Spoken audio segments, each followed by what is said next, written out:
Hello everybody, what is up? Doing a check-in today to do a sort of tribute to Slayer guitarist Jeff Hanneman, who passed away on May 2nd, 2013, to what we now know was alcohol-related cirrhosis of the liver.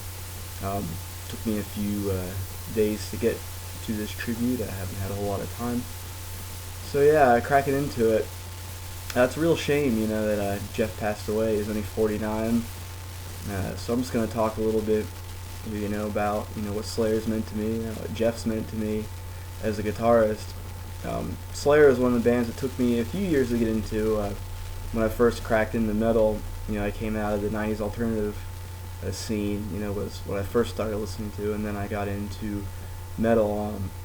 Slayer was definitely the less accessible of the metal bands I got into at the time. Metallica and Megadeth had Load and Reload, Black Album, Risk and Cryptic Writings. So, comparatively, Slayer was a lot less easy to access, which sounds ridiculous to me now, but, at the time, it is what it is. So, I was at Ozfest 99. It was the first time I ever saw Slayer live, and at the point, I wasn't a big Slayer fan, but, they were really impressive to see live. It was really, I recognized like Angel of Death and Raining Blood, of course. I really enjoyed seeing them. They sounded really good. Paul Bostaph was on drums at that point in time, but it wasn't until a few years after that show that I got Raining Blood and really started to get into Slayer. And most of my favorite Slayer songs were songs written by Jeff, like Raining Blood, War Ensemble, South of Heaven, Seasons in the Abyss, Postmortem, Angel of Death, Behind the Crooked Cross, Dead Skin Mask. When I think of Slayer, most of the tunes that really, come up to me as central tunes, were songs written by Jeff Hanneman, which is, real disgrace to Kerry King. But, Jeff just had something about his writing. He brought a lot of those, punk and speed influences into Slayer when they first got started, and Kerry King, was more into Judas Priest and Iron Maiden, so, they really complemented each other really well.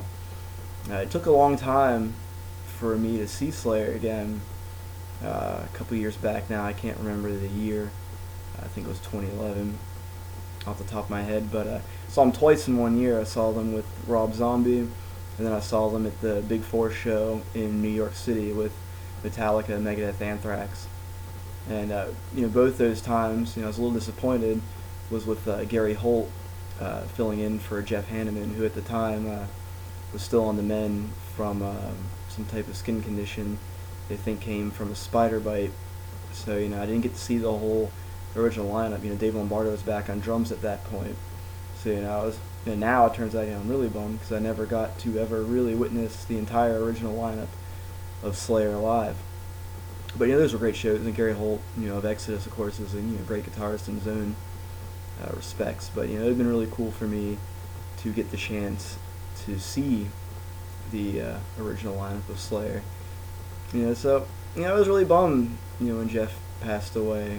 Just again, one of the more underrated guitarists in metal, I think. Slayer sometimes gets overlooked in that front, especially because maybe their solo work isn't, the solos in Slayer are basically chaos in most cases. They've never really been, so a lot of times guitar magazines will overlook, the pair, King and Hanneman, especially Hanneman, who at the earlier part of Slayer's career was such an integral part of their sound and wrote so many of the songs that they're known for and that they play live to this day. And when it comes to the future Slayer, I just wonder, what it's going to be like now. Because in my opinion, there was definitely a turning point, especially with the Divine Intervention album, where, Kerry King sort of became the figurehead of Slayer. He stands out just looking at him. He has the bald head and the tattoos and everything. And he kind of became the figurehead of Slayer and started to become the main songwriter in a lot of ways from that point on. Definitely Hanneman and Art Tamaraya definitely contributed over the years. But, I think that was the turning point for Slayer, where in my opinion the albums have been less sort of classic, if you will. I really liked especially Christ's Illusion and even World Pain and Blood. There's some great songs on there with Dave Lombardo back in the lineup, because I think his drumming adds a lot to Slayer's sound as well. But yeah, it'll be interesting to see, what Slayer does from here on out. Without Jeff, if Gary is going to join, full term, but this definitely means, I think, that Carey will continue to be the main contributor if Slayer, decides to move forward from this point. But I hope that people start to recognize Jeff Hanneman for being such a great songwriter and great metal guitarist. At this point, it's a shame sometimes maybe it takes death to do that. At only 49, he was relatively young. I used to think, when I was a kid, a lot of these guys were, in the early and mid-30s, and I thought of them as being pretty old. But the older you get, you realize 49 is pretty young. They could have, Slayer could. It's hard to say how long, when you're something as demanding as thrash metal, how long they could go. But there was a lot more that he could have done.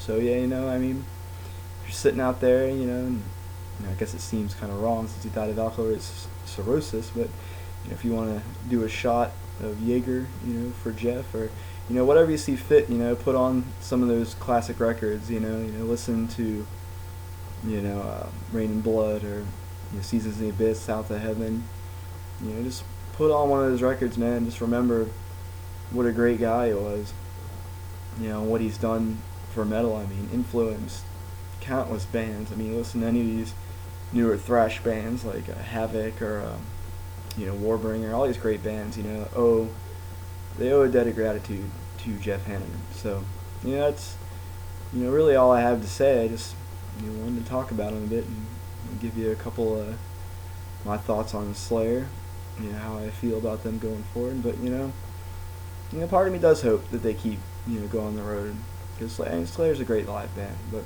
alright, man, well, thanks a lot, Jeff, for, your years of service to our fine world of heavy metal. This one's for you, man. See you guys later.